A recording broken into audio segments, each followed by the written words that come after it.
Life is an ever-constant teacher, continually presenting us with lessons to learn and grow from. Some of these lessons come from our own mistakes or the mistakes of others, while others are imparted to us by the people we know, like my partner, Kaja. We had shared a home for 2 years, during which she worked as a dedicated teacher at a reputable school, while I managed my own small business. Recently, we took the significant step of getting engaged, bringing me unparalleled joy. One of my favorite moments of the day was picking Kaya up after work, cherishing the opportunity to hear about her day. As I walked into her office, the familiar question, "How was your day?" escaped my lips. Her response was a heavy exhalation, followed by words describing an awful day filled with unruly children at school.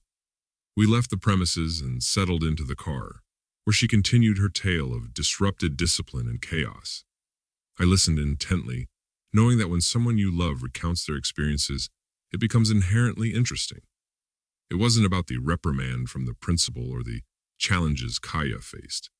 What mattered was that she shared it with me, and I genuinely cared.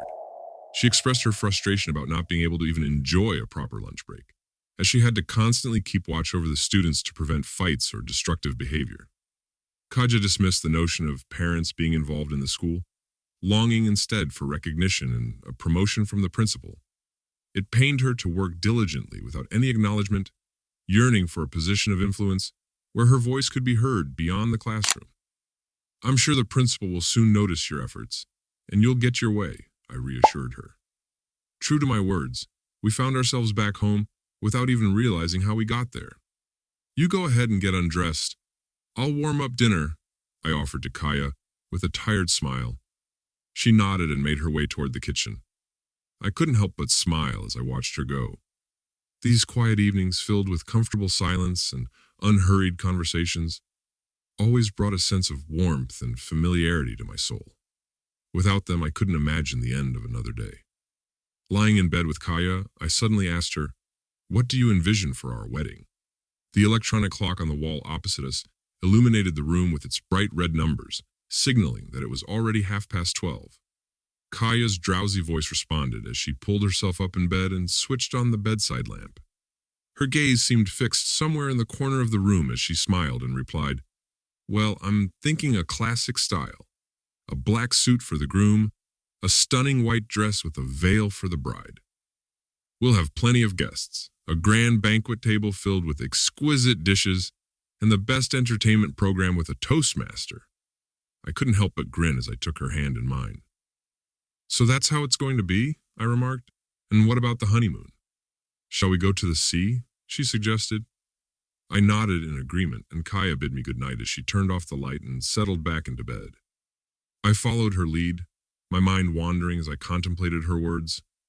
Day after day, the routine of work, quiet evenings, and occasional late-night conversations continued. The familiarity of this routine brought me comfort as I arrived once again at the school where Kaya worked. Making my way inside, I headed to the second floor and approached her office. I knocked on the door, anticipating her familiar voice calling out for me to enter. Instead, there was silence. Opening the door, I found an empty classroom before me, leaving me with one obvious question. Where is she? I searched the hallway and noticed a teacher nearby. I approached her and asked, "Excuse me, do you happen to know where Yekaterina Andreevna is?" The woman looked surprised but kindly pointed out, "Check the teacher's lounge. It's to the left of the schedule board." "Thank you," I replied gratefully. Following her directions, I made my way to the designated door, where the sign marked it as the teacher's lounge in black on a white background. I was about to knock on the door when I overheard voices coming from inside. One voice belonged to Kaya, whom I recognized, and the other was her colleague's. Their conversation made me hesitate to enter. "He's amazing, to be honest. And now the promotion to deputy director." Kaya's tired voice sounded muffled but audible. "But what if others suspect that you're getting all these praises and promotions too easily? Are you going to hide it from them?" her coworker questioned. "Well, yes, of course. I have to keep it quiet.